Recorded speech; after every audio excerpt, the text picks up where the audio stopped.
Hello everyone and welcome to my YouTube channel Intelligent Beings 100। आज हम start करने वाले हैं क्लास 9th की साइंस बुक का chapter number 1 matter in our surroundings. 8th class से अब आप 9th में आ चुके हैं एंड 8th में जो साइंस हमने पढ़ी है वो काफ़ी बेसिक है एंड 9th में हम हायर लेवल की जो साइंस होती है उसका बेस डेवलप करेंगे। Okay so let's start. जो चैप्टर 1 है मैटर इन आवर सराउंडिंग्स, ये बेसिकली केमिस्ट्री का एक चैप्टर है जो आप में से शायद बहुत सारे लोगों को पता भी होगा। जिनको नहीं पता, ये चैप्टर केमिस्ट्री का है। ओके सो 9th क्लास में जो फिजिक्स, केमिस्ट्री और बायो तीनों हम अलग अलग करके पढ़ते हैं। ओके सो शुरुआत के चैप्टर्स जो हैं आपके पहले केमिस्ट्री के हैं, मिड में बायो के चैप्टर्स हैं और लास्ट में फिजिक्स के चैप्टर्स हैं। अब जो साइंस है वो थोड़ी सी कॉम्प्लेक्स है 8th की साइंस से, बट इतना भी डिफिकल्ट नहीं है। एक एक कॉन्सेप्ट समझते चलेंगे and we will do it. Starting with the first chapter matter in our surroundings. अब सबसे पहले हम केमिस्ट्री स्टार्ट कर रहे हैं तो हम एक केमिस्ट्री वाला माइंडसेट लेके चलेंगे। ओके केमिस्ट्री की लैंग्वेज में अगर हम बात करें तो मैटर, ठीक है, हम जितने भी ऑब्जेक्ट्स हैं, थिंग्स हैं, उनको हम बोलते हैं मैटर। चैप्टर का नाम ही है matter in our surroundings. Okay so let us understand the first word matter. पहले हम मैटर समझेंगे कि केमिकल लैंग्वेज में, केमिस्ट्री की लैंग्वेज में मैटर क्या होता है। Matter is anything which occupies space and has mass, यानी कोई भी ऐसी चीज जिसको रखने के लिए स्पेस चाहिए, राइट, जो कुछ जगह लेती है, साथ साथ जिसका एक अपना मास है, वो क्या होती है? Matter, right. तो केमिस्ट्री के लैंग्वेज में चाहे वो आपका घर है, चाहे ये पेन है, चाहे ये क्लासरूम में टेबल, चेयर, डेस्क्स हैं, ये सभी चीज़ें क्या है? इनका एक अपना मास है। यानी अगर हम इनको वेट करेंगे, इनका वेइंग मशीन में मास चेक करेंगे तो कुछ वैल्यू हमको मिलेगी। साथ ही साथ ये सभी चीज़ें स्पेस ऑक्यूपाई करती हैं, यानी कुछ जगह ले रखी है इन्होंने। तो ये सभी क्या है? मैटर है। whether it is your house, whether it is your pen, whether it is your classroom, table, chair, ये सभी चीज़ें क्या होती हैं? In chemistry they are known as matter. इस चैप्टर में हम मैटर के ही बारे में पढ़ने वाले हैं।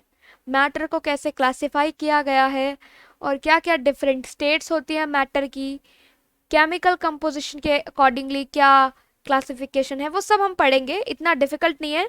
Watch the video till end and you will be understanding the whole concept. And इस एक वीडियो में ही हम पूरा चैप्टर कवर करेंगे एंड आई विल इंश्योर कि सारी चीज़ें ईजी मेथड में हो, ईजी लैंग्वेज में हो और आपको समझ आए। स्टार्टिंग विद द फर्स्ट सब topic, classification of matter. Right, matter समझ गए क्या होता है? Anything which occupies space. अब फॉर एग्जाम्पल आपका मोबाइल फ़ोन है, ठीक है, क्योंकि अभी हम सबसे ज़्यादा क्या यूज़ कर रहे हैं? मोबाइल फ़ोन्स यूज़ कर रहे हैं। तो मोबाइल फ़ोन है, उसको रखने के लिए स्पेस चाहिए, और अगर वेइंग मशीन में उसका वेट चेक करेंगे तो उसका एक मास भी है, राइट। वो भी क्या है? मैटर है। अब हम बात करेंगे the different classification of matter. Early India में क्या होता था? माना जाता था कि 5 बेसिक एलिमेंट्स हैं जिनको हम पंच तत्व भी बोलते हैं। काफ़ी लोगों ने सुना भी होगा कि पंच तत्वों से हम बने हैं, राइट। तो वो पंच तत्व क्या है? Air, earth, fire, sky and water. Okay अग्नि, वायु, पृथ्वी, आकाश और जल। ये है 5 तत्व। तो इस तरह से अर्ली इंडियन स्कॉलर्स जो थे उन्होंने क्लासिफिकेशन किया मैटर का। ओके बट जैसे जैसे धीरे धीरे साइंस डेवलप हुई है, ठीक है, मॉडर्न साइंस की बात कर रहे हैं, तो उसमें मैटर को क्लासिफाई करा गया as solid, liquid and gas, ठीक है, on the basis of state of matter. और अगर हम केमिकल कंपोजिशन पर जाएं, चीज़ों की केमिकल कंपोजिशन, कि ये किस एलिमेंट से बना है, इसकी केमिकल कंपोजिशन क्या है, हम कैसे क्लासिफाई करते हैं मैटर को? As pure substances and as mixtures. अब देखो, प्योर सब्सटेंस में आता है कोई भी प्योर सब्सटेंस, राइट, कोई भी एलिमेंट। जैसे अब आयरन है, ठीक है, तो वो एक प्योर सब्सटेंस है, आयरन। और अगर हम बात करें सेकेंडली मिक्सचर्स की, तो ये मिक्सचर्स क्या होते हैं? मिक्सचर्स बेसिकली क्या होते हैं? जैसे if you take a glass of water, उसमें आपने मिक्स किया सॉल्ट एंड शुगर, राइट। 3 चीज़ों का, 3 अलग अलग चीज़ों को लेके मिक्स करा तो it become a mixture. Okay, so chemical composition के हिसाब से ऐसे हम मैटर को क्लासीफाई करते हैं।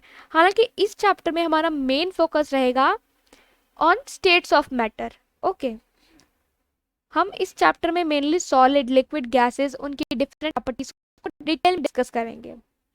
तो अब सबसे पहले हम बात करते हैं, हमने बात करी मैटर की, ठीक है। अब हम केमिस्ट्री पढ़ रहे हैं तो अब हम अपने केमिस्ट्री वाले माइंडसेट को इस्तेमाल करेंगे और मैटर को डिटेल में डिस्कस करेंगे, चाहे वो कोई भी चीज़ हो, राइट। जिसका मास है, जो स्पेस ऑक्यूपाई करती है, उसको मैटर कहते हैं। ये तो एकदम रट लो, matter is anything that occupies space and has mass. Okay, so वो क्या है, मैटर है। अब देखो, सारे मैटर जो होते हैं वो टाइनी पार्टिकल्स से बने होते हैं। ओके, मैटर, जितने भी मैटर हैं वो अभी मैं आपको इमेज दिखाऊंगी, वो टाइनी पार्टिकल्स हम देखेंगे किस तरह से अरेंज होते हैं। और ये जो पार्टिकल्स होते हैं जिनको हम एटम भी बोलते हैं, राइट, ये बहुत छोटे होते हैं, इतने छोटे होते हैं कि इवन बहुत हाई पावर माइक्रोस्कोप से भी they are not visible, right. Atom को, वो जो छोटे पार्टिकल्स होते हैं उनको देखना इज वेरी डिफिकल्ट बिकॉज वो बहुत छोटे होते हैं। Third, particles. अब देखो, किसी भी चीज़ में जो पार्टिकल्स होते हैं उनके बीच में कुछ स्पेसिस होती हैं, राइट। अभी ना डायग्राम के through you will be understanding this. अभी इसको एक बार पांचों प्रॉपर्टीज को आप देख लो और उसके बाद हम इन्हें अभी इमेज के साथ भी डिस्कस करेंगे। अब इसके साथ साथ पार्टिकल्स के बीच में एक फोर्स ऑफ अट्रैक्शन होती है और पार्टिकल्स कॉन्टिन्यूसली मूव करते हैं। ओके, तो सबसे पहले हम देखते हैं यहाँ पर ये वाला डायग्राम। देखो, अब ये एक डायग्राम है, राइट। तो इसमें इस ग्लास के अंदर, ये बीकर के अंदर वाटर है, राइट। और ये आपको छोटे छोटे, ये ड्राइंग, मतलब this is just a picture to facilitate you कि आप इमेजिन कर पाओ कि किस तरह से उन पार्टिकल्स की अलाइनमेंट होती है। तो देखो, ये पार्टिकल्स हैं, ये बहुत छोटे छोटे हैं, ये बस कन्वीनियंस के लिए ऐसे सर्कल दिखाए गए हैं। इनके बीच में कुछ स्पेसेस हैं, राइट, और इनके बीच में कुछ फोर्स ऑफ अट्रैक्शन भी काम करता है। और ये बहुत छोटे होते हैं, ये जो टाइनी पार्टिकल्स होते हैं दे आर वेरी टाइनी, बहुत छोटे होते हैं, वेरी स्मॉल। ओके, और इसके अलावा कोई भी जो मैटर होता है वो सब इन्हीं टाइनी पार्टिकल्स से बने होते हैं। सबसे पहले, ये एनसीईआरटी बुक की एक एक्टिविटी है जिसके थ्रू हम ये डिस्कस करेंगे कि matter is made up of particles. So इसके लिए आपको क्या करना है, एक बीकर लेना है, उसमें कुछ पानी लेना है और आपको उसका लेवल नोट करना है, राइट। जैसे मान लो आपने पानी भरा और उसके बाद आपको मार्किंग कर देनी है, मार्किंग लगा देनी है कि जितना भी उसमें पानी था आपने उसको मार्क कर दिया। ओके, जैसे फॉर एग्जांपल इतना वाटर था, आपने उसको मार्क कर दिया। अब उसमें, उसके बाद आपको शुगर और सॉल्ट डालना है, शुगर डालो या सॉल्ट डालो और उसको फिर एक ग्लास रॉड की हेल्प से मिक्स करना है, राइट। अब देखो, सॉल्ट पानी के अंदर डिजॉल्व हो जाता है, राइट। अगर कभी आपने देखा हो वाटर में सॉल्ट मिक्स करके, तो सॉल्ट प्रॉपरली डिजॉल्व हो जाता है। ऐसा क्यों होता है? देखो, हम पानी में जब सॉल्ट डाल रहे हैं तो वो अलग से क्यों दिखता है, वो कहाँ चला जाता है जब हम उसे डिजॉल्व करते हैं? ऐसा इसलिए होता है, मतलब वो डिसअपियर इसलिए हो जाता है क्योंकि वाटर के पार्टिकल्स के बीच में क्या प्रेजेंट होती है, स्पेसेस प्रेजेंट होती हैं। ओके, उन स्पेसेस में वो सॉल्ट जाकर क्या हो जाता है, डिजॉल्व हो जाता है, राइट। इसी वजह से वो सॉल्ट पूरी तरह हमें लगता है कि डिसअपियर हो गया है और उसके सेपरेट पार्टिकल्स, जैसे वो हमें अलग से दिखाई नहीं पड़ता, वो पानी में डिजॉल्व हो जाता है पूरी तरह। ओके, सो इससे हमको ये पता चलता है कि जो मैटर होता है it is made up of particles, right. और देखो, अभी पार्टिकल्स बहुत छोटे होते हैं, राइट। सेकंड प्रॉपर्टी को भी एक एक्टिविटी के थ्रू डिस्कस करेंगे। आपको क्या करना है, 2-3 क्रिस्टल्स ऑफ पोटेशियम परमैंगनेट लेने हैं। So this can be performed by your chemistry teacher. So अगर हम पोटेशियम परमैंगनेट को लेकर एक बीकर में 100 ml हमने वाटर लिया, हमने उसमें मिक्स करा, राइट। उसके बाद हमने क्या करा, हमारे पास एक ऐसा वॉयलेट कलर का सॉल्यूशन आ गया, राइट। सो अब हमने उसमें से 10 ml लिया, दूसरे बीकर में फिर 100 ml पानी लिया और उसको डाल दिया, राइट। देखो, फिर यहाँ पर वैसा ही एक सॉल्यूशन बन गया वॉयलेट कलर का। अब देन हमने इसमें से 10 ml लिया, उसको नेक्स्ट 100 ml वाटर में डिसॉल्व किया। उसके बाद सिमिलरली हम ऐसे करते रहे। तो इससे हमें पता चल रहा है कि देखो, सारे ये जो बीकर्स हैं इनमें कलर आया। तो ये क्यों आया? क्योंकि पार्टिकल्स बहुत स्मॉल होते हैं, ठीक है, इतने स्मॉल पार्टिकल्स होते हैं कि कुछ ही क्रिस्टल्स, देखो जैसे यहाँ पे हमने 10 ml लिया था, सो वो क्रिस्टल्स जो थे वो इसमें भी आए, राइट, वो पार्टिकल्स, और उस पार्टिकल्स की वजह से ही यहाँ पर हमने फिर देखा कि एक और 100 ml सॉल्यूशन हमें पोटेशियम परमैंगनेट का मिल गया।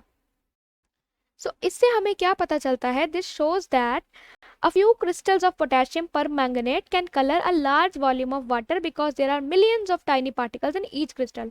देखो हर बार हमने कम कम करते जा रहे हैं हम क्वांटिटी, ठीक है, और फिर भी कलर आ रहा है, राइट, एक सॉल्यूशन पोटेशियम परमैंगनेट का हमको मिल रहा है। सो इससे पता हमें चलता है कि इवन एक छोटे से क्रिस्टल में भी, यहाँ इसमें जो थोड़ा सा पोटेशियम परमैंगनेट भी है उसमें भी बहुत सारे पार्टिकल्स हैं, बहुत सारे मिलियंस ऑफ पार्टिकल्स हैं। और जब इतने से अमाउंट में मिलियंस ऑफ पार्टिकल्स हम कह रहे हैं तो वी कैन इमेजिन कि उनका साइज कितना छोटा होगा, right. So through this activity we can understand that the particles of matter are very tiny. अब देखो इनके बीच में स्पेसेस प्रेजेंट होती हैं, राइट, अब स्पेसेस प्रेजेंट होती हैं, हमने सिमिलर एक्टिविटी एक ऊपर करी थी, हमने बीकर लिया, उसमें पानी डाला, हमने उसको मार्क कर लिया उसका लेवल कितना था, ठीक है, मार्क करने के बाद हमने उसमें फिर से कुछ सॉल्ट या शुगर ऐड किया, हमने उसको स्टिर करा, पानी का लेवल देखो अब भी उतना ही है, राइट, और ये सॉल्ट या शुगर जो भी डाला है वो पूरी तरह मिक्स हो गया। शुगर की हम बात करें, अगर शुगर हमने डाला और पूरी तरह मिक्स हो गया तो वो शुगर कहाँ गया, तो वो शुगर एक्चुअली देखो ये जो ब्लू वाले आपको एटम्स दिखाई पड़ रहे हैं, दीज आर एक्चुअली, ये जो ब्लू वाले आपको blue colour, this is water, ये वाटर के पार्टिकल्स हैं, और ये ऑरेंज कलर के शुगर के पार्टिकल्स हैं। सो ये एक्चुअल में क्या हो रहा है कि वाटर के पार्टिकल्स के बीच में ना स्पेसेस होती हैं, ठीक है, उन्हीं स्पेसेस के बीच में जाकर शुगर सेटल हो जाती है, इसीलिए वो शुगर क्या होती है पूरी तरह डिसअपियर हो जाती है। और वाटर का लेवल भी देखो जितना स्टार्टिंग में था शुगर ऐड करने के बाद भी उतना ही रहता है। सो इससे हमें क्या पता चलता है कि मैटर के पार्टिकल्स के बीच में क्या प्रेजेंट होती है, स्पेसेस प्रेजेंट होती हैं। So I hope it is clear. अब देखो next property, particles of matter are continuously moving. ये थोड़ा इंटरेस्टिंग है, हम इसको ढंग से ध्यान से पढ़ेंगे एकदम। हमें क्या करना है, एक वाटर में ना, मतलब सॉरी एक बीकर में वाटर लेना है, राइट, अब उसमें हम क्या डालेंगे, ब्लू या ब्लैक या रेड इंक डालेंगे। ये आप अपने घर में भी you can try it, right. So क्या करना है आपको, एक कोई कप ले लो, कोई मग ले लो, उसमें आपको कुछ वाटर डालना है, और पॉसिबल हो तो वो ग्लास का हो, मतलब कांच का हो, ताकि आप वो पूरा ऑब्जर्व कर पाओ। उसके बाद आपको बिल्कुल उसको छेड़ना नहीं है, और ऊपर से आपको उसमें कुछ इंक ड्रॉपलेट्स गिराने हैं, ठीक है। तो जब वो इंक ड्रॉपलेट्स जाएंगे तो आप इस तरह का आपको दिखेगा, ये ऐसा कुछ इमेज आपको दिखेगी जब वो कलर पूरी तरह डिजॉल्व हो रहा होगा। और कुछ देर बाद आप देखेंगे कि पूरा का पूरा पानी, मान लो जो भी कलर की इंक आपने डाली है, मान लो ब्लू कलर की डाली है, तो पूरा पानी ब्लू हो जाएगा, राइट। सो इससे हमें क्या पता चलता है कि देखो इंक तो आपने मान लो यहाँ से ड्रॉप करी, इंक आपने ड्रॉप करी यहाँ से, राइट, ये कुछ ड्रॉपलेट्स ऑफ इंक हैं जो आप डाल रहे हैं।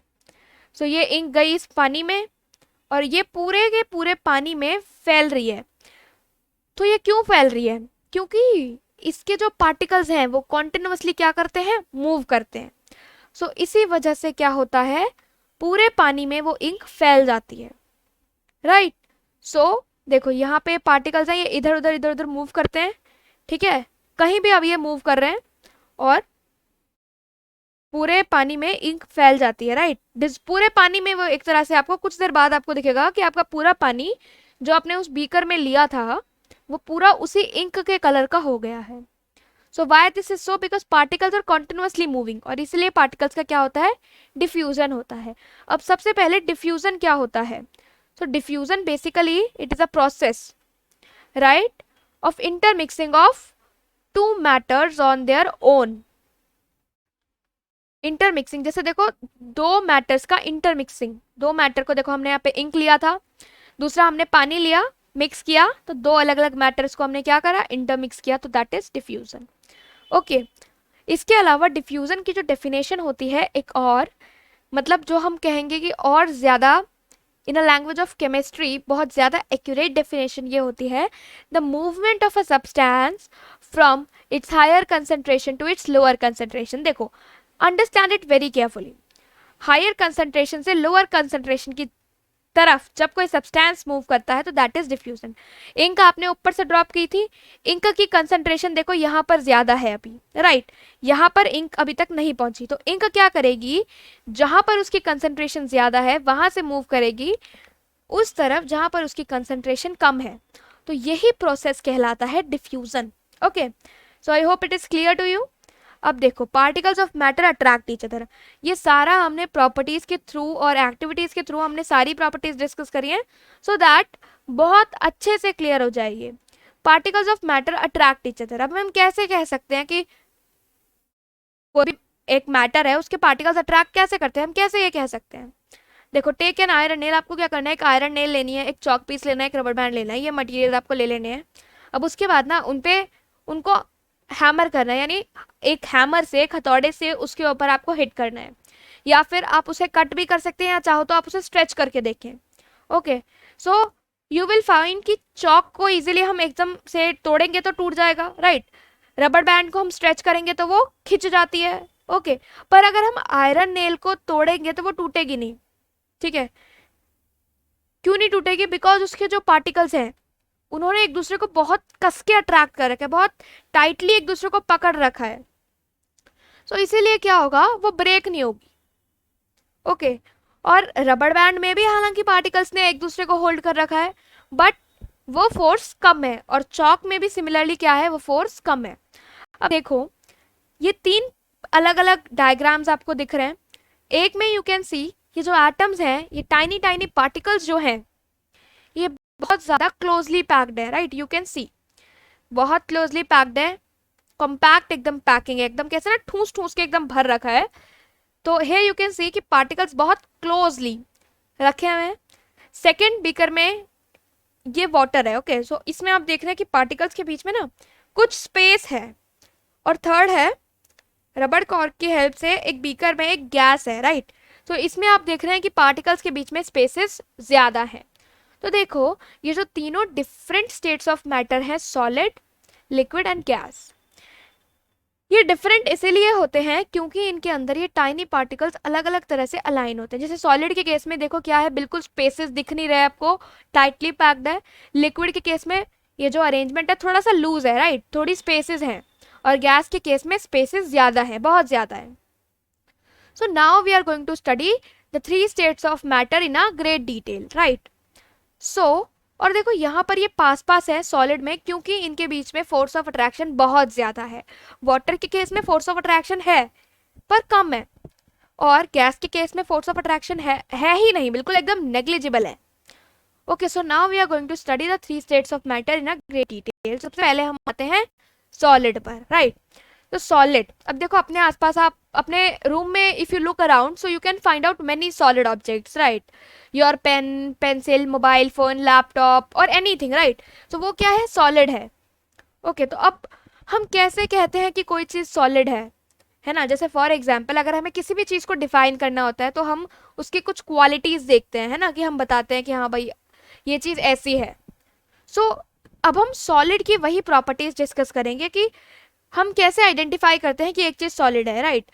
यू आर ऑल अवेयर कि हम कब कहते हैं सॉलिड है कोई चीज़, जब वो उसकी एक फिक्स्ड शेप होती है ना, उसकी एक डेफिनेट वॉल्यूम होती है। जैसे ये ब्रिक है, एक we are taking a brick, एक ईंट हमने लिया, ईंट हमने देखा कि ईंट की एक फिक्स्ड शेप होती है, राइट, ईंट की एक फिक्स्ड वॉल्यूम होती है। इसके अलावा अगर हम कोई और सॉलिड ऑब्जेक्ट लें, for example if we take your mobile phone, right, तो उसकी भी क्या है, एक डेफिनेट शेप है, एक फिक्स्ड वॉल्यूम है ना, सो वो भी क्या है, सॉलिड है। सेकेंड प्रॉपर्टी, अब देखो, अब ये सेकेंड प्रॉपर्टी वो है जो हम नेकेड आई से शायद देख नहीं सकते। सेकेंड, थर्ड और फोर्थ प्रॉपर्टी ऐसी है जिसको आप नेकेड आई से ना ऑब्जर्व नहीं कर सकते। सॉलिड के बीच में देखो ये जो पार्टिकल्स होते हैं, हेयर यू कैन सी, ये जो पार्टिकल्स है ना, इनके बीच में बिल्कुल स्पेसेस नहीं है, बहुत टाइटली एकदम कस के ठूस ठूस के भरा हुआ है। पार्टिकल्स एकदम कॉम्पैक्टली पैक्ड है, बिल्कुल पास पास है। उनके बीच में स्पेसेस नहीं है। और यही रीज़न है कि सॉलिड्स एकदम हार्ड होते हैं। अगर आप मान लो एक वॉल है, राइट, वॉल भी सॉलिड है, उस पर आप अगर पंच मारोगे, उसको हिट करोगे, तो उसको कुछ भी नहीं होगा। क्यों? क्योंकि उसके पार्टिकल्स बहुत क्लोजली पैक्ड है, उनके बीच में कोई स्पेसेस नहीं है। Second property, the particles, the force of attraction between particles is maximum. अब देखो ये जो पार्टिकल्स है ये इतना पास पास कैसे रहते हैं, है ना। हमने इनको पैक करके भर दिया। यू कैन इमेजिन एक बॉक्स है, ठीक है, एक कार्टन, एक बॉक्स है, कार्डबोर्ड बॉक्स, उसमें आपने बहुत सारे राउंड छोटे छोटे बॉल्स रख दिए हैं और बिल्कुल टाइटली आपने उसको फिल कर दिया है, तो उसके बीच में बिल्कुल स्पेसेस नहीं है, राइट। सो इस तरह का आप सॉलिड को भी इमेजिन कर सकते हैं। सॉलिड के अंदर भी पार्टिकल्स का अरेंजमेंट कुछ ऐसा ही होता है। इसके साथ साथ ये पार्टिकल्स इतना पास पास इसलिए रहते हैं क्योंकि इनके बीच में फोर्स ऑफ अट्रैक्शन, जिसको हम इंटर पार्टिकल अट्रैक्शन भी बोलते हैं या फिर inter particular force of attraction भी बोलते हैं, मतलब डिफरेंट डिफरेंट नेम्स अगर हम अलग अलग बुक्स में देखेंगे तो आते हैं, बट बेसिकली वही चीज़ है, force of attraction between particles. तो ये फोर्स ऑफ अट्रैक्शन सॉलिड्स में मैक्सिमम होती है पार्टिकल्स के बीच में, इसीलिए वो पार्टिकल्स एकदम टाइटली, ये देखो you can C from this picture, एकदम टाइटली वो पार्टिकल्स होल्ड रहते हैं, ठीक है। क्यों? क्योंकि उनके बीच में ये जो फोर्स ऑफ अट्रैक्शन है ये बहुत स्ट्रांग होती है, ओके। और इसके साथ साथ fourth property, moving on to fourth property, इसके बीच में पार्टिकल्स का मूवमेंट बिल्कुल मिनिमम होता है। ओके, सो इसको अंडरस्टैंड करने के लिए let us take an example. आपने पानी देखा है, पानी मतलब पानी, या कोई रिवर किसी किसी ने देखी है अगर रिवर, या फिर हमने सबने मूवीज में, पिक्चर्स में, कहीं ना कहीं वीडियोस में देखा है, पानी की लहरें हमें दिखती है ना, मूवमेंट वाटर में दिखता है हमको। बट सिमिलरली अगर हम एक सॉलिड को इस तरह से, मतलब क्या कभी सॉलिड में हमने वेव्स टाइप का कुछ देखा है? नहीं। लिक्विड में हम देख सकते हैं, right, whether it is juice और वाटर, एक वेव हुई मोशन हम उसमें देख सकते हैं, ऑब्जर्व कर सकते हैं। बट सॉलिड में वो नहीं है, बिकॉज सॉलिड के पार्टिकल्स के बीच में मूवमेंट नहीं होता, वो इतने टाइटली पैक्ड होते हैं कि उनके पार्टिकल्स को, उन पार्टिकल्स का मूवमेंट ही नहीं हो पाता है। इसके साथ साथ दे आर लीस्ट कंप्रेसिबल। अब कंप्रेसिबल का मतलब क्या है? फॉर एग्जाम्पल आप एक बैलून लेंगे और उस बैलून को अगर आपने फिल, उसमें हवा है, राइट, तो अगर आप उस बैलून को साइड से प्रेस करते हैं तो क्या होता है, उस बैलून, वो बैलून थोड़ा कुछ हद तक कंप्रेस हो जाता है, यानी आप उसको कुछ हद तक प्रेस करके दबा देते हैं, है ना, उसकी शेप चेंज हो जाती है। बट सॉलिड्स के केस में ऐसा नहीं होता। अगर आपके पास में एक वॉल है, उस पर आप कितना भी प्रेस कर लो, उस पर कितने पंच मार लो, उस वॉल को कुछ भी नहीं होगा, ठीक है। तो वो लीस्ट, सॉलिड्स क्या होते हैं, लीस्ट कंप्रेसिबल होते हैं, और सॉलिड्स का रेट ऑफ डिफ्यूजन भी कम होता है। जैसे फॉर एग्जांपल बिल्कुल होता ही नहीं है, हमने अभी पानी में शुगर मिक्स करेंगे या वाटर और अल्कोहल हम मिक्स करें तो वो इजीली मिक्स हो जाएंगे, राइट। बट अगर आप दो solid objects low, for example अगर आप अपना मोबाइल फोन और पेंसिल ले रहे हो या पेन ले रहे हो, तो अगर आप उनको मिक्स करोगे, एक ग्लास में डाल के आप उसे एक ग्लास रॉड से मिक्स कर रहे हो, बट वो क्या मिक्स होगा? नहीं, बिकॉज सॉलिड्स में रेट ऑफ डिफ्यूजन नहीं होता, ठीक है। सॉलिड के जो पार्टिकल्स होते हैं उनके बीच में कोई मूवमेंट नहीं होता, इसीलिए वो डिफ्यूजन नहीं कर सकते, ठीक है। तो अभी ना आपको मे बी कुछ कुछ चीज़ें ना समझ में आ रही हो, बट जब हम next liquid and gas discuss कर लेंगे then you will be understanding those things. So don't left the video and watch complete video till the end. अब हम आते हैं प्रॉपर्टी ऑफ लिक्विड्स पे। लिक्विड्स की कोई डेफिनेट शेप नहीं होती, यू ऑल नो। पानी है, जैसे मान लो पानी है, देखो लिक्विड में हम जब भी आते हैं ना, तो लिक्विड में हम सबसे पहले वाटर की बात करते हैं, बिकॉज वाटर, हम सब पानी को जानते हैं, हमने पानी देखा है, right. Water is essential for us.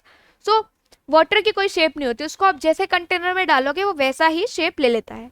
तो क्योंकि वाटर भी क्या है, एक लिक्विड है, इसी तरह आप कोई भी लिक्विड लें, चाहे वो कोई केमिकल है या चाहे वो वाटर है, चाहे वो अल्कोहल है, इसके अलावा भी कोई दूसरा लिक्विड है, तो उनकी कोई डेफिनेट शेप नहीं होती, पर उनकी वॉल्यूम फिक्स्ड होती है, ओके।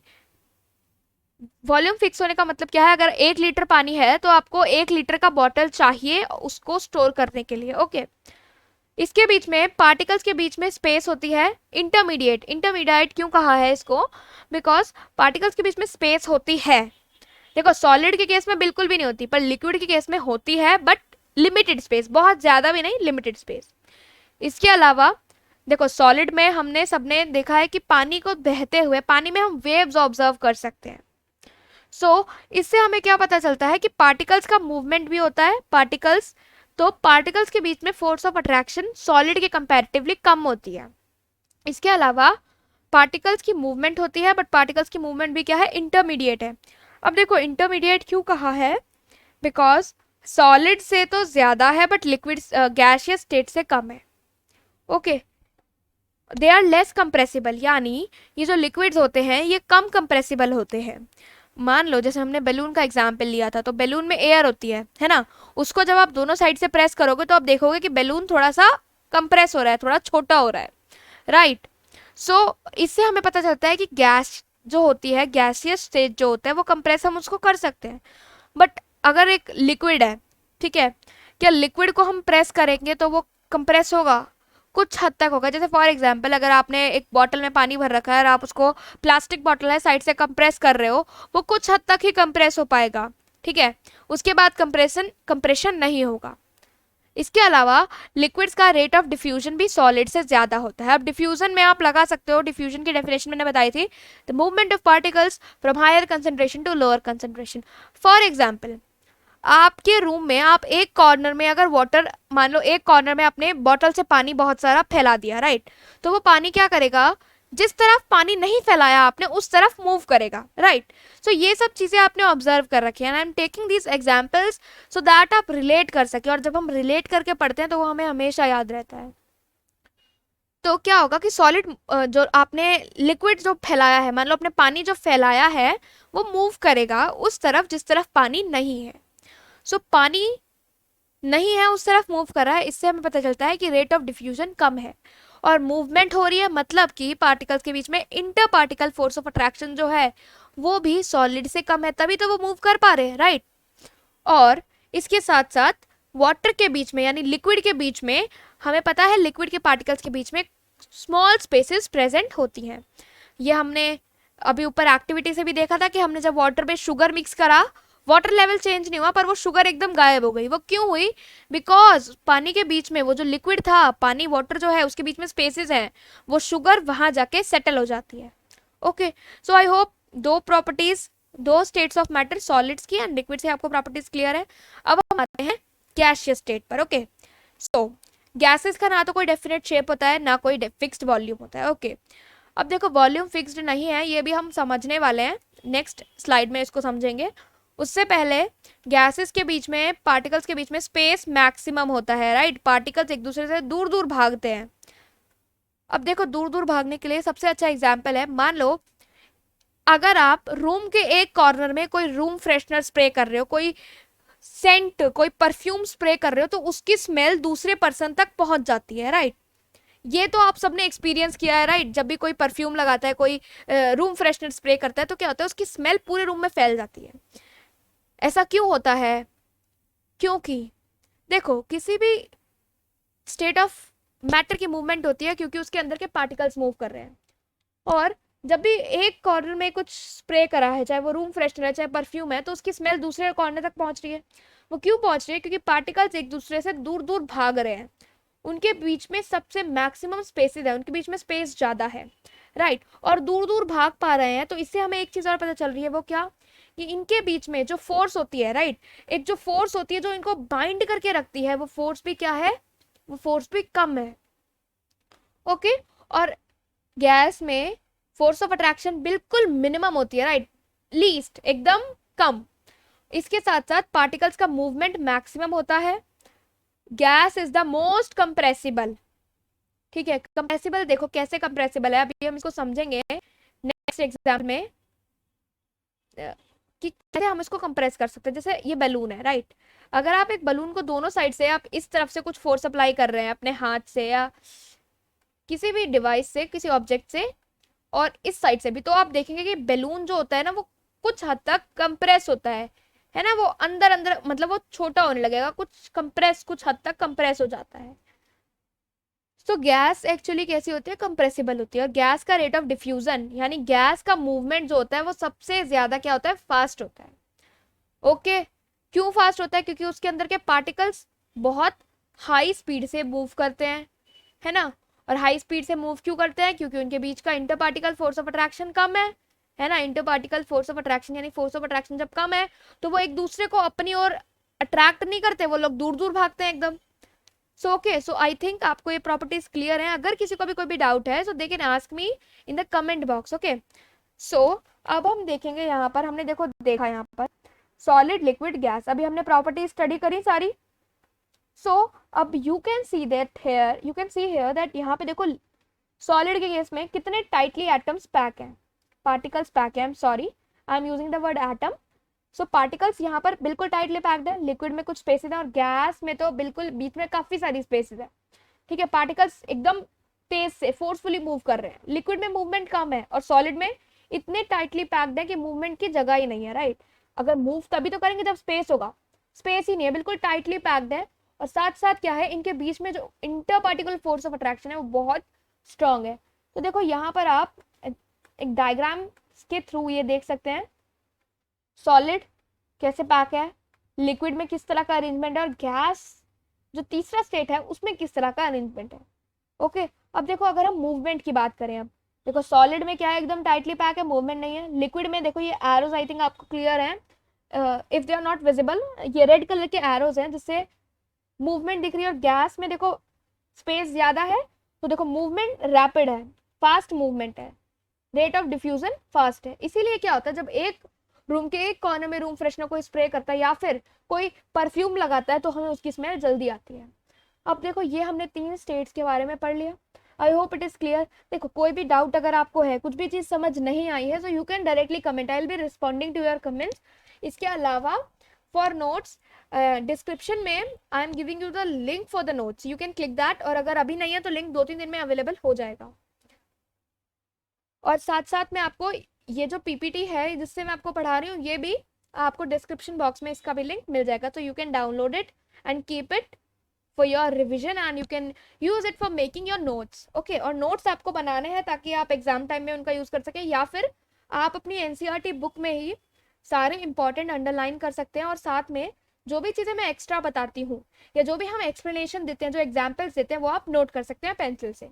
ओके, सो अब हम बात करेंगे change of states. Okay, now be attentive. तीनों स्टेट्स पढ़ ली, अब तीनों स्टेट ऑफ मैटर पढ़ा हमने, लिक्विड, सॉलिड, गैस। अब हम उनका कन्वर्जन देखेंगे। ठीक है, देखो हम सब ने देखा है कि जब भी हमारे मतलब किचन में हम सब गए, राइट, किचन में हम कभी ना कभी गए हैं, अगर हम वाटर को बॉईल करेंगे तो क्या होता है, वाटर बॉईल होता है तो उसमें से ना धुआं निकलता है ना।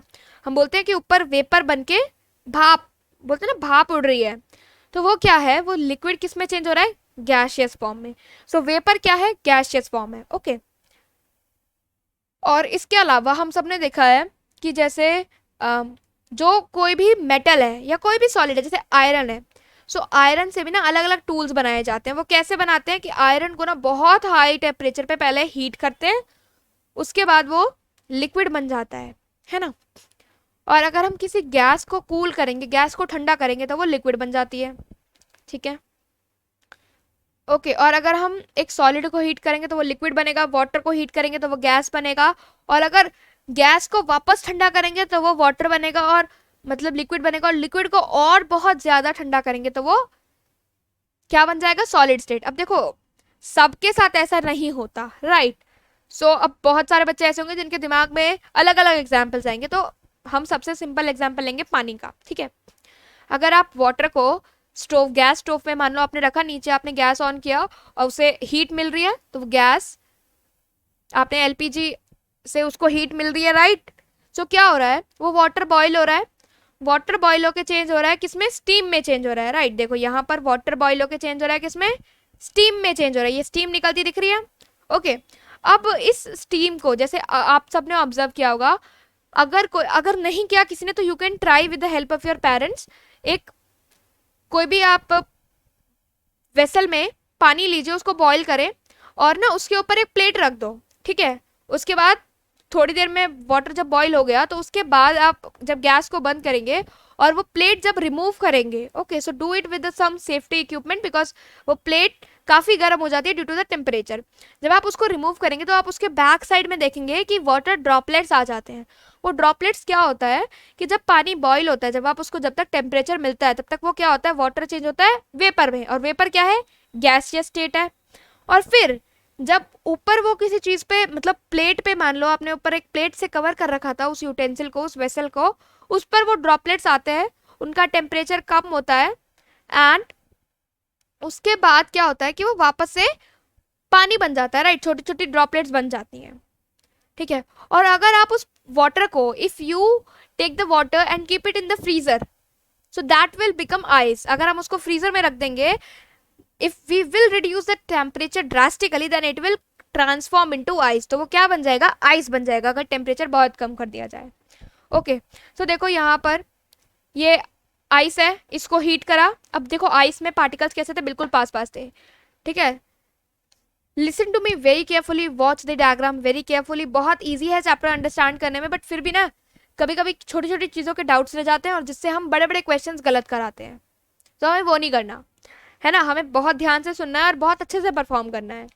अब देखो आइस, इसमें आप देख रहे हैं पार्टिकल्स कितने टाइटली पैक्ड है ना, क्योंकि ये सॉलिड है ना, पानी का मतलब ये सॉलिड फॉर्म है आइस। इसको हीट करा, मेल्टिंग हुई, है ना, उसके बाद में वापस ये क्या बन गया, वाटर। पर अगर हम इसको वापस ठंडा कर देंगे तो वापस क्या बन जाएगा, ये आइस बन जाएगा, राइट। सो वाटर के केस में देखो पार्टिकल्स कैसे हैं, दूर दूर हैं और मूवमेंट है, the particles are faster and the particles are further apart, okay.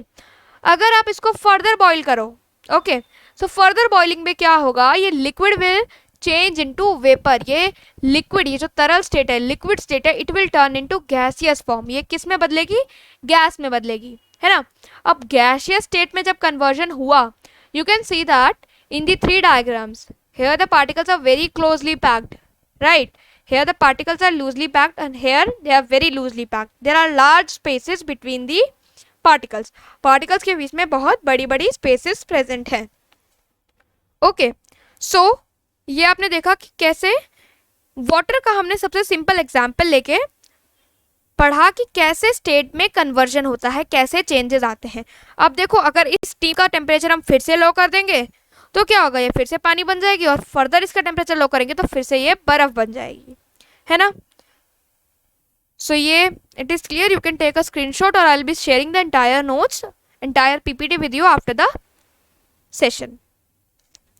So अब हम पढ़ेंगे कि इस प्रोसेस को क्या कहते हैं। ये जो यहाँ प्रोसेस हुआ, the conversion of solid to liquid, यानी सॉलिड से लिक्विड के इस कन्वर्जन को हम मेल्टिंग बोलते हैं। बट अगर हमें एक और साइंटिफिक टर्म, एक बहुत एक कहते हैं ना केमिस्ट्री की एक हाई टर्म हमें चाहिए, वो है फ्यूजन, ओके। तो जब हम एक सॉलिड को हीट करते हैं, राइट, सॉलिड से जब लिक्विड बनाने के लिए हम उसको हीट करते हैं तो कैसे होता है वो कन्वर्जन, लेट अस सी। हीट की सप्लाई से यहाँ पार्टिकल्स, इसके अंदर के जो पार्टिकल्स हैं ये क्या करते हैं, आप वाइब्रेशन करते हैं, राइट, जोर जोर से हिलने लगते हैं, वाइब्रेट करते हैं।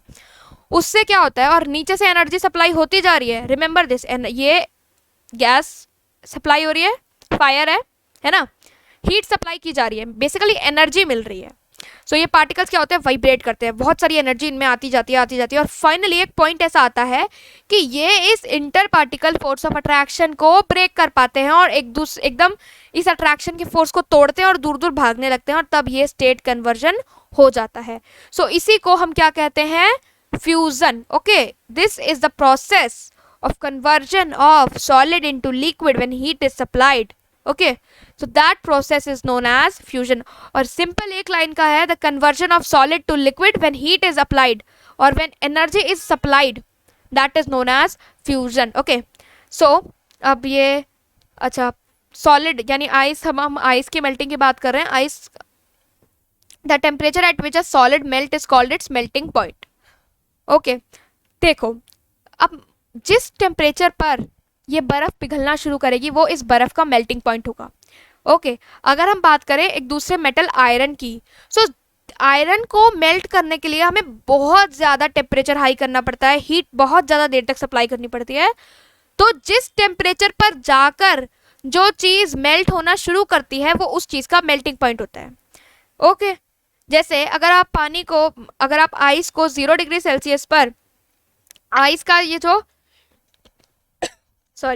आइस का जो मेल्टिंग पॉइंट है वो 0 डिग्री सेल्सियस है या 273 केल्विन होता है। अभी हम सेल्सियस और केल्विन का कंपैरिजन भी, कन्वर्जन भी सीखेंगे। जैसे अब मान लो कोई हम बात कर रहे हैं कॉपर की, राइट। कॉपर को हमने हीट सप्लाई कर रहे हैं, एक पॉइंट ऑफ टेम्परेचर पे जाकर वो मेल्ट होना शुरू हो गया। तो जिस टेम्परेचर पर जाकर वो मेल्ट होना शुरू होगा that is known as the melting point. अब हम बात करते हैं लेटेंट हीट ऑफ फ्यूजन, ये क्या होता है। हमने बात करी मेल्ट कब हो रहा है, जब हम एनर्जी सप्लाई कर रहे हैं, है ना। फ्यूजन तब हो रही है जब हम एनर्जी सप्लाई कर रहे हैं हीट के फॉर्म में, है ना। सो अब लेटेंट हीट ये एक थोड़ा टेक्निकल टर्म है, अंडरस्टैंड इट। सो क्या होता है, the amount of energy required to change 1 kg of liquid 1 kg of solid into liquid, sorry, at atmospheric pressure at its melting point is called the latent heat of fusion। देखो simple अभी समझते हैं क्या होता है। 1 kg of solid है, ठीक है, उसको हमें किस में चेंज करना है, लिक्विड में चेंज करना है। तो जितनी हीट एनर्जी उसको चाहिए उसके मेल्टिंग पॉइंट पर पहुंचने के बाद, अंडरस्टैंड इट, और सिंप्लीफाई करते हैं। जैसे फॉर एग्जाम्पल ये देखो यहाँ पर ये हम आइस की बात कर रहे हैं, ये आइस आपको दिखाया है, टेम्परेचर भी देखो 0 डिग्री सेल्सियस है, यू कैन सी यहाँ पर 0 डिग्री सेल्सियस पर क्या हो रहा है, इसकी मेल्टिंग शुरू हो रही है, ठीक है।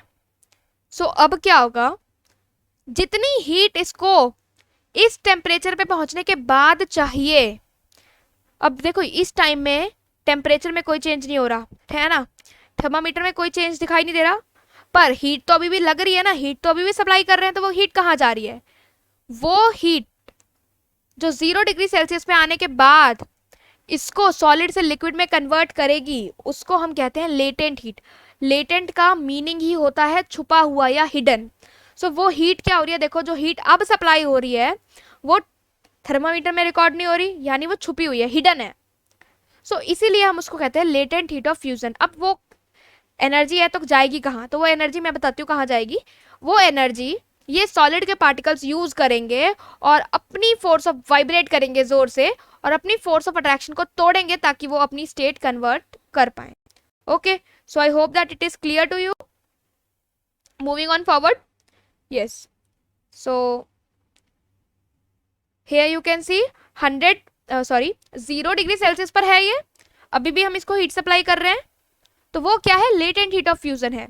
डेफिनेशन दोबारा पढ़ेंगे, the amount of heat energy required to change 1 kg of solid into liquid at atmospheric pressure at its melting point। note this word very very carefully। melting point क्या होता है, वो टेम्परेचर होता है जिसपे कोई भी चीज मेल्ट होना शुरू होती है। यानी अब देखो उस टेम्परेचर पर हम पहुंच चुके हैं ऑलरेडी, अब इसके बाद ये देखो इस टेम्परेचर पर हम ऑलरेडी पहुंच चुके हैं, इसके बाद ये जो हीट सप्लाई हो रही है that is changing 1 kg of solid into liquid, वो ही कहलाती है लेटेंट हीट ऑफ फ्यूजन। इसमें बहुत सारे बच्चों को कंफ्यूजन रहती है कि ये लेटेंट का मतलब क्या है। लेटेंट सिंपली मींस, लेटेंट का अगर हम डिक्शनरी में मीनिंग चेक करेंगे तो लेटेंट का मीनिंग होता है छुपा हुआ, है ना। सो यहाँ पर क्या होता है, जब ये मेल्टिंग पॉइंट पर पहुंच जाती हैं चीजें, उसके बाद ना थर्मोमीटर में, even if with the help of your chemistry teacher you can perform it. So जब इस पर ये 0 डिग्री सेल्सियस पर पहुंच जाएगा तो ये हीट क्या होगी, टेम्परेचर थर्मामीटर पे आपको अब शो हीट बढ़ती हुई नहीं दिखाई पड़ेगी, वो हीट एनर्जी यूज करेंगे ये पार्टिकल्स अपनी फोर्स ऑफ अट्रैक्शन को ब्रेक करने के लिए, ताकि इनका स्टेट चेंज हो पाए। Okay, so I hope that it is clear to you कि लेटेंट हीट ऑफ फ्यूजन क्या होता है। You can read the definition once again, if you are still having any doubt you can just comment below. अब हम अभी हमने melting की बात कर ली, अब हम बात करेंगे बॉइलिंग की। और बॉइलिंग में और मेल्टिंग में फर्क होता है। मेल्टिंग में देखो क्या होता है, सॉलिड से लिक्विड बनता है, और बॉइलिंग में क्या होता है, लिक्विड से गैसियस स्टेट बनती है, या फिर हम इसको वेपोराइजेशन या वेपराइजेशन भी कहते हैं, और इवापोरेशन भी एक प्रोसेस होता है। देखो इवापोरेशन और बॉइलिंग डिफरेंट प्रोसेस हैं। बॉइलिंग में क्या होता है कि हाई टेम्परेचर होता है, पर इवापोरेशन में सिंपली किसी भी टेम्परेचर पर जो लिक्विड है वो गैसियस फॉर्म में चेंज होता रहता है। तो अब हम बात करते हैं बॉइलिंग की। सो जब भी हम एक लिक्विड को हीट करते हैं तो क्या होता है, पार्टिकल्स मूव करते हैं तेज तेज, है ना। इसलिए हमने देखो, अगर आप कभी देखोगे ना कि अगर आप कभी एक बर्तन में पानी रखो और नीचे से गैस ऑन कर दो तो क्या होता है, ऐसा लगता है जैसे वाटर ना ऊपर आ रहा है ना, उठता हुआ दिखाई पड़ता है। वो क्यों होता है, क्योंकि उसके पार्टिकल्स मूव करना शुरू कर देते हैं, ठीक है। और एक पर्टिकुलर टेम्परेचर पर लिक्विड क्या होता है, सॉरी, बॉईल होना शुरू कर देता है। जैसे अगर मान लो आपने स्टोव ऑन करके उस पे एक यूटेंसिल में पानी रख दिया, कुछ देर तक आपको वो नॉर्मल दिखेगा, उसके कुछ देर बाद आप देखोगे कि वो एकदम उबल रहा है ना, बॉईल हो रहा है, उसमें आपको बुलबुले भी दिखेंगे और बॉईल हो रहा है, ऊपर भाप भी उड़ रही है ना, स्टीम भी उड़ रही है। सो वो होता है बॉइलिंग पॉइंट। जिस टेम्परेचर पर कोई भी लिक्विड बॉइल उबलना शुरू कर देता है, रिमेंबर मेल्टिंग पॉइंट हमने पढ़ा, जिस टेम्परेचर पर लिक्विड सॉलिड मेल्ट होना शुरू कर रहा है, ठीक है। मेल्टिंग पॉइंट क्या होता है, जिस टेम्परेचर पर सॉलिड क्या हो रहा है, मेल्ट होना शुरू हो रहा है। बॉइलिंग पॉइंट क्या होता है, जिस टेम्परेचर पर लिक्विड, रिमेंबर, लिक्विड उबलना शुरू करता है। ओके, पूरी तरह से वो वेपर में नहीं चेंज हुआ है, बस उबलना शुरू हुआ है।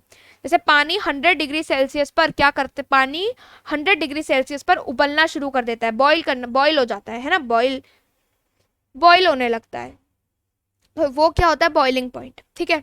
अब बॉइलिंग में भी क्या कर रहे हैं हम, हीट सप्लाई कर रहे हैं, एक पर्टिकुलर टेम्परेचर पे क्या होता है, लिक्विड उबलने लगता है और फिर वो वेपर में चेंज होने लगता है, और एक टाइम ऐसा आता है कि पूरा पानी, मतलब पूरा लिक्विड किसमें, वेपर में चेंज हो जाता है, ठीक है। अगर आप पानी को करके देखो, एक वेसल में लिया आपने, उसे हीट कर रहे हो, कुछ देर तक वो पानी उबलेगा, उसके बाद वो वेपर में चेंज होगा और धीरे धीरे आप देखोगे कि पूरा पानी गायब हो गया, उड़ गया, वेपर बन के उड़ गया, ठीक है। सो अब जैसे लेटेंट हीट ऑफ फ्यूजन होती है, वैसे ही लेटेंट हीट ऑफ वेपोराइजेशन होती है। वेपोराइजेशन मतलब वेपर में बदलना, ठीक है, change of a liquid to vapour, that is known as what, vaporisation. अब क्या होगा, क्या होता है, सिमिलरली जैसे वहां मेल्टिंग पॉइंट पर पहुंचने के बाद टेम्परेचर में चेंज रुक जाता है, वैसे ही यहाँ पर देखो, इस एग्जाम्पल से हम समझेंगे, यहाँ कॉन्टिन्यूसली हीट सप्लाई कर रहे हैं, एक पॉइंट पर आने के बाद क्या होता है ना, कि थर्मामीटर में टेम्परेचर में चेंज आना बंद हो जाता है, ठीक है। पर हम हीट तो सप्लाई कर रहे हैं, तो वो हीट कहाँ जा रही है, अब भी वो हीट ये पार्टिकल्स यूज करते हैं, ठीक है। अब क्या करेंगे, ये पार्टिकल्स और तेजी से वाइब्रेट करने लगते हैं, बहुत तेजी से, और अपनी फोर्स ऑफ अट्रैक्शन को ब्रेक करते हैं और अपनी स्टेट चेंज कर लेते हैं, किसमें, गैस में, गैस बन जाते हैं, ठीक है, गैसियस स्टेट में आ जाते हैं। ओके, सो अब देखो यहाँ पर latent heat of vaporisation definition पढ़ते हैं एक बार, उसके बाद फिर से समझेंगे। The amount of heat energy required to change 1 kg of liquid into gas at atmospheric pressure at its boiling point is called the latent heat of vaporization. And I hope अब आप ये समझ पा रहे हैं कि at its boiling point क्यों लिखा है। boiling point वो टेम्परेचर जहाँ पे बॉयल होना शुरू होता है, तो उस टेम्परेचर पे पहुंचने के बाद क्या होता है, चेंज थर्मामीटर पे दिखना आपको टेम्परेचर का बंद हो जाएगा, क्योंकि उसके बाद ये जो एनर्जी सप्लाई हो रही है वो यूज करेंगे particle to change their state, और यही होती है लेटेंट हीट ऑफ वेपोराइजेशन, छुपी हुई, राइट, लेटेंट मींस छुपा हुआ, तो ये हीट थर्मामीटर पे विजिबल नहीं है, that is why we called it latent heat of vaporisation. Okay, so I hope latent heat of fusion आपको क्लियर है, लेटेंट हीट ऑफ वेपोराइजेशन आपको क्लियर है, एंड हम साथ साथ पढ़ रहे हैं, सो इससे कंफ्यूज नहीं होना। वेपोराइजेशन का मतलब होता है लिक्विड से किस में बदल रहा है, गैसियस फॉर्म में। फ्यूजन में क्या था, सॉलिड बदल रहा है किसमें, लिक्विड में। Okay, so it's clear. Okay, moving on. So now effect of temperature, अभी हम टेम्परेचर की बात करते हैं। सॉलिड था, अभी ठंडा था, जब हम इसे हीट सप्लाई करते हैं तो क्या होता है, मूवमेंट फास्ट हो रही है, देखो मूवमेंट फास्ट होने लगती है, स्पेसेस बीच में बढ़ने लगते हैं। ओके, ऐसे लिक्विड है, लिक्विड के को जब हीट कर रहे हैं उसमें और हीट सप्लाई कर रहे हैं, सिमिलरली वहां पर भी क्या होता है, पार्टिकल्स तेज मूव करते हैं और उनके बीच में स्पेसेस बढ़ने लगती हैं, वो अपना inter particle force of attraction को खुद ब्रेक करने लगते हैं, तोड़ के एकदम भागने लगते हैं। ओके, ये पढ़ लिया। अब इसके बाद आते हैं सब्लिमेशन पर। तो सब्लिमेशन क्या होता है, what is sublimation, change of solid directly to gas, ठीक है। अभी तक तो हमने बात करा किसका, लिक्विड से बदल रहा है गैस में, उससे पहले हमने क्या पढ़ा, सॉलिड चेंज हो रहा है लिक्विड में, पर अब हम बात करेंगे डायरेक्टली सॉलिड से गैस का कन्वर्शन। ओके, अब देखो सबसे अच्छा एग्जांपल हम इसका लें तो क्या होगा, जैसे नेपथलीन बॉल्स होते हैं, जो व्हाइट कलर की बॉल्स होती हैं, तो वो व्हाइट कलर की बॉल्स, नेपथलीन बॉल्स जिनको बोलते हैं, वो भी डायरेक्टली किस में चेंज होती है, गैस में, ठीक है। क्या होता है वो, आप देखोगे धीरे धीरे वो बॉल्स, नेपथलीन बॉल्स छोटी होने लगती हैं, क्योंकि आप में से काफी सारे बच्चों ने देखी हुई होगी, और नहीं देखी तो you can just check on internet what are naphthalene balls. तो धीरे धीरे वो बॉल्स का साइज छोटा होने लगता है। सो क्यों ऐसा होता है? बिकॉज वो डायरेक्टली किस में कन्वर्ट हो जाती है? गैस में। ओके इसके अलावा अगर नेपथलीन बॉल्स किसी ने नहीं देखी तो कपूर, कैम्फर, कपूर जो पूजा में इस्तेमाल करते हैं, सो अगर आप उसको भी खुला छोड़ दोगे, अगर even you can try this. So एक कपूर का, कैम्फर जिसको बोलते हैं, उसका पीस अगर आप लें और उसको एटमॉस्फेयर में खुला छोड़ दें, राइट, आपने उसको डिब्बे में एयर टाइट कंटेनर में नहीं पैक कर रखा, उससे अगर वो आप उसे ओपन छोड़ेंगे तो क्या होगा? धीरे धीरे वो कपूर, वो कैम्फर की जो पीस है वो गायब हो जाएगा। ऐसा क्यों होता है? बिकॉज वो डायरेक्टली सॉलिड से कन्वर्ट हो जाता है किसमें? गैस में। ओके और इवन क्या होगा कि जब वो चेंज होगा तो उस आपको ना वो स्मेल आने लगेगी उसकी। You can try this. तो क्या होगा? उसकी स्मेल आपको आने लगेगी। तो इससे हमें पता चलता है कि वो सॉलिड किस में डायरेक्टली चेंज हो रहा है? गैस में। Okay so this is known as sublimation. अब ये बुक में एग्जाम्पल किसका एक दे रखा है? अमोनियम क्लोराइड का। तो क्या होगा अगर हम अमोनियम क्लोराइड को भी हीट करते हैं तो वो डायरेक्टली वेपर में चेंज हो जाता है। और देखो ऊपर के साइड, ऊपर मान लो हमने कॉटन लगा दिया और नीचे से हम हीट करें, नीचे यहाँ पर अमोनियम क्लोराइड है, जब उसे हीट करेंगे तो वो किस में चेंज होगा? डायरेक्ट वेपर में चेंज होगा। और अगर कुछ देर बाद हम हीट बंद कर देंगे, हीट सप्लाई रोक देंगे और ठंडा होगा, टेम्परेचर नीचे गिरेगा, टेम्परेचर डाउन जाएगा, कूल डाउन होगा, तो यू कैन फाइंड कि वो जो वेपर है वो साइड वॉल्स पे डिपॉजिट हो जाएगा, वो फिर से किस में चेंज हो जाएगा? सॉलिड में। बट सबसे इजी एग्जाम्पल जो हमारे लिए समझने का है वो है कैम्फर, कपूर, because we have all seen this, right. So we can easily relate and understand what is sublimation. Okay, so I hope it is clear. The change of solid to gas is known as sublimation. Yes, you are right. Solid to gas का conversion is known as sublimation. और directly solid से gas में change हो रहा है, बीच में liquid में नहीं बदल रहा। देखो यहाँ पे ये वर्ड हमने यूज करा है directly, to emphasise on the fact कि डायरेक्टली सॉलिड से गैस में ही चेंज होना चाहिए। जैसे कैम्फर होता है ना, कपूर होता है, अगर आप उसको निकाल के रखोगे तो वो पहले लिक्विड नहीं बनेगा, वो सीधा आप उसकी थोड़ा देर में आप देखोगे कि कपूर की स्मेल, कैम्फर की स्मेल आपको आएगी और वो कैम्फर धीरे धीरे गायब हो जाएगा, छोटा होता जाएगा वो पीस, क्योंकि वो डायरेक्टली सॉलिड से किस में चेंज हो जा रहा है? गैस में। Okay so this is sublimation. अब हम एक छोटा सा, अब हम बात करेंगे, अब देखो हमने जब गैसेस की प्रॉपर्टी पढ़ी थी तो मुझे पता है कई बच्चों को समझ नहीं आएगा कंप्रेसिबिलिटी वाला पॉइंट, वापस मैं उस स्लाइड में आई थिंक आपको सबको याद होगा। सो क्या होता है कि हम गैसेस को कंप्रेस कर सकते हैं। अब कैसे? अब देखो आपने सुना है oxygen cylinder, right, recently oxygen cylinder काफी न्यूज में था, और ऑक्सीजन सिलेंडर, इसके अलावा एलपीजी सिलेंडर हम सबने देखा है। सो इसके अंदर गैस स्टोर कैसे होती है? क्या होता है, गैस पे जब हम प्रेशर अप्लाई करते हैं तो हम उसे कंप्रेस कर सकते हैं, और इतना कंप्रेस कर सकते हैं कि वो गैस ना लिक्विड में चेंज हो जाती है, और इसी को हम क्या बोलते हैं? लिक्विफिकेशन, राइट, लिक्विफैक्शन बोलते हैं। So we can actually liquefy gases by applying pressure and reducing the temperature. So क्या करते हैं जब हमें, ये देखो ये गैस है, ठीक है, हमने ऊपर से ये प्रेशर हमने अप्लाई कर रहे हैं इस चीज़ की हेल्प से, ऊपर से हम इसको नीचे की तरफ देखो प्रेस कर रहे हैं, ये गैस के पार्टिकल्स अभी इतने दूर दूर फैले हुए हैं, और धीरे धीरे जब ऊपर से प्रेशर अप्लाई हो रहा है, राइट, तो ये पार्टिकल्स पास पास आ रहे हैं। यहाँ पे आप देखोगे इतने से ही एरिया में ये सारे पार्टिकल्स आ गए, ठीक है।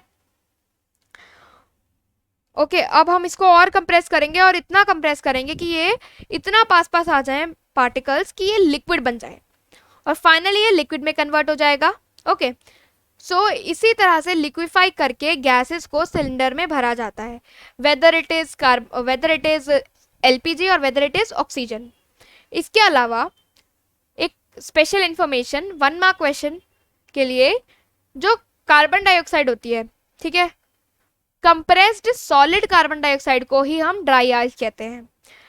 यानी कि कार्बन डाइऑक्साइड को इतना कंप्रेस कर सकते हैं, इतना उसमें प्रेशर अप्लाई करेंगे, प्रेशर अप्लाई के साथ साथ हमें टेम्परेचर कम करना है, और टेम्परेचर जब हम बहुत ज़्यादा टेम्परेचर रिड्यूस कर देंगे, माइनस में ले जाएंगे, और प्रेशर भी अप्लाई कर रहे हैं, तो ये कार्बन डाइऑक्साइड सॉलिड बन जाती है, ठीक है, सॉलिड स्टेट हो जाता है इसका, और उसी सॉलिड कार्बन डाइऑक्साइड को हम ड्राई आइस कहते हैं।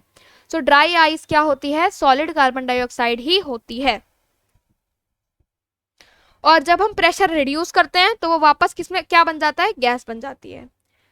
हम कोई भी अगर हमने गैस को कंप्रेस कर, जैसे आपके सिलेंडर, ये जो एलपीजी सिलेंडर होता है, इसमें गैस को पहले ऐसे ना कंप्रेस कर करके लिक्विड बनाते हैं, लिक्विड बनाकर फिर इस सिलेंडर के अंदर स्टोर करते हैं। पर जब गैस बाहर आती है ना, तो वो गैसियस फॉर्म में ही होती है। क्या होता है कि इस सिलेंडर के अंदर बहुत हाई प्रेशर होता है, ठीक है। ये जो बहुत मोटे लोहे का, बहुत मोटे आयरन का ये बना होता है, थिक होता है, ताकि साइड से ना हाई प्रेशर लगा रहे और वो लिक्विड स्टेट में ही रहे।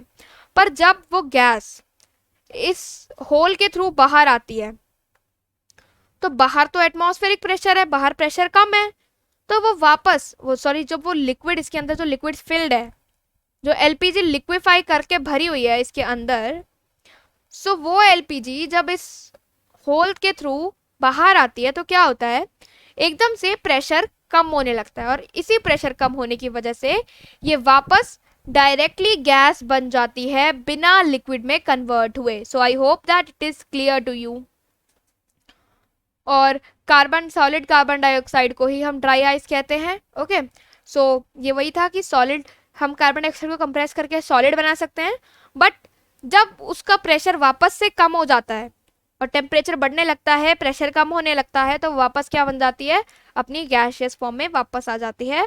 और इसको समझने के लिए एलपीजी से अच्छा एग्जाम्पल नहीं है, क्योंकि एलपीजी भी सिलेंडर के अंदर लिक्विड फॉर्म में होता है, बट जब वो बाहर आता है, यानी जब वो स्टोव में आती है गैस, तो वो लिक्विड फॉर्म में नहीं होती, वो गैसियस फॉर्म में ही होती है। और ऐसा क्यों होता है, बिकॉज बाहर प्रेशर कम होता है, दैट इज वाई। ओके, अब देखो फटाफट से इसको समझेंगे, तीनों स्टेट्स का इंटर कन्वर्जन इस चार्ट के थ्रू। सॉलिड से लिक्विड बनेगा, उसको क्या बोलते हैं, फ्यूजन, और लिक्विड से सॉलिड बन रहा है तो सॉलिडिफिकेशन। ओके, लिक्विड से गैस बन रही है, वेपोराइजेशन, और गैस से लिक्विड बनता है तो कंडेंसेशन। ओके, सॉलिड से गैस बन रहा है डायरेक्टली तो सब्लिमेशन, और गैस से वापस सॉलिड बनता है तो वापस भी इसको सब्लिमेशन ही कहते हैं। ओके, सो फ्यूजन क्या हो गया, अब देखो एग्जांपल लेंगे फटाफट से। जब बर्फ से पानी बनता है तो वो फ्यूजन है, और जब पानी को हम टेम्परेचर पानी का कम करते हैं तो वो क्या होता है, वापस से बर्फ बनने लगता है, it start converting into ice, so that is known as solidification. Okay, जब हम लिक्विड को हीट करते हैं, पानी को, मान लो पानी, लिक्विड में सबसे अच्छा एग्जांपल हमारे पास पानी होता है, पानी को जब हीट करते हैं तो वो वेपर बनने लगते हैं, है ना, गैसियस फॉर्म में कन्वर्जन होने लगता है, तो दैट इज वेपोराइजेशन। ओके, और अगर उस गैस का टेम्परेचर धीरे धीरे कम करें तो वो क्या बनने लगता है, वापस से लिक्विड बनने लगता है। अभी यहाँ पे डायरेक्ट गैस से लिक्विड, लिक्विड से गैस, समझ में आ गए दोनों प्रोसेस के नाम। सब्लिमेशन, अगर गैस से डायरेक्टली सॉलिड बन जाता है तो वो क्या होती है, सब्लिमेशन।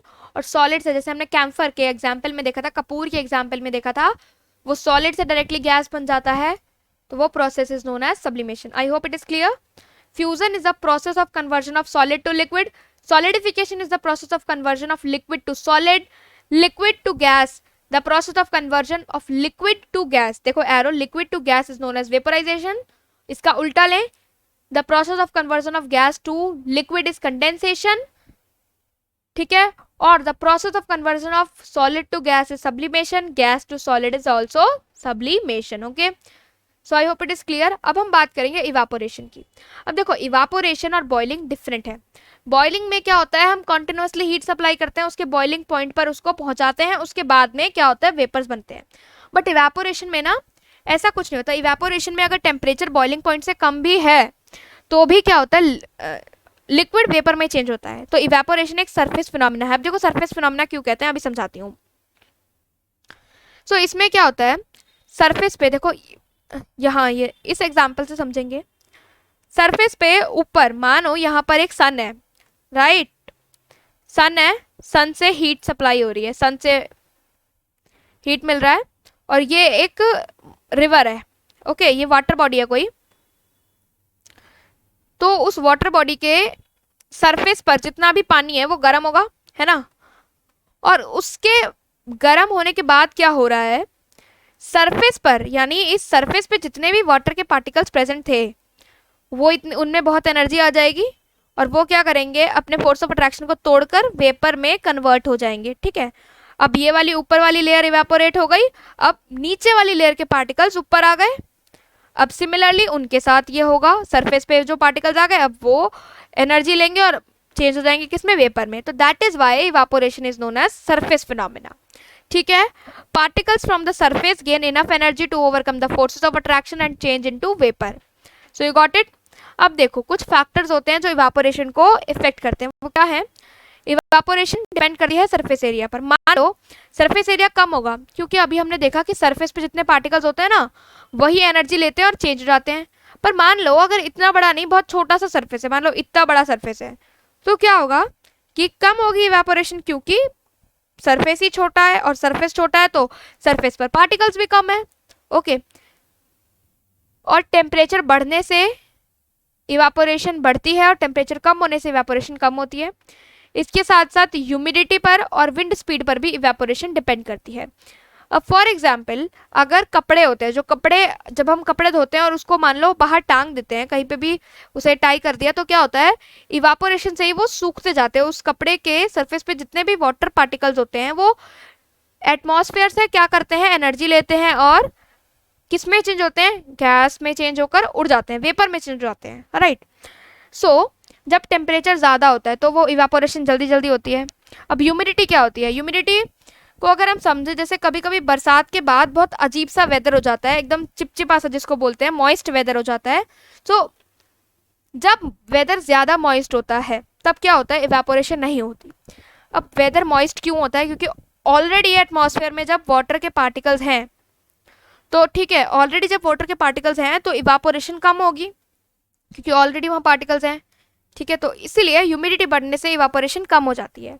इसके अलावा विंड स्पीड, अब देखो विंड स्पीड क्या रोल प्ले करती है।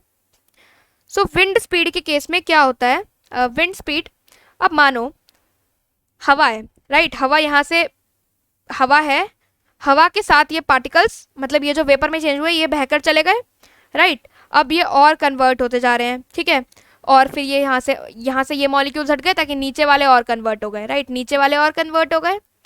सो विंड स्पीड बढ़ने से क्या होता है कि ना एटमॉस्फेयर में मॉइस्चर बहुत ज़्यादा नहीं बढ़ता, हवा के साथ वो मॉइस्चर बहता चला जाता है, तो इसीलिए इवापोरेशन ज़्यादा होती है with the increase in wind speed. ठीक है, तो देखो सरफेस एरिया बढ़ेगा तो रेट ऑफ इवापोरेशन भी इंक्रीज होगा। ओके, इसके साथ साथ अगर सरफेस एरिया कम करेंगे तो इवापोरेशन कम होगा, टेम्परेचर बढ़ाएंगे तो इवापोरेशन का रेट इंक्रीज होगा, और ह्यूमिडिटी के साथ उल्टा रिलेशन है। कैसे, क्योंकि ह्यूमिडिटी कम करेंगे तब हमारा रेट ऑफ इवापोरेशन बढ़ेगा। इसके अलावा विंड स्पीड इंक्रीज करेंगे तभी इवापोरेशन इंक्रीज होगा। हाई एनर्जी इवापोरेट हो रहे हैं, medium energy pulled back into water. ठीक है, फिर क्या होता है, ये वाले जब उड़ गए सरफेस पे से इवापोरेट होके उड़ गए, नीचे वाले पार्टिकल्स ऊपर आ गए, फिर ये एनर्जी लेंगे एटमॉस्फेयर से और ये उड़ जाएंगे, राइट, इवापोरेट हो जाएंगे।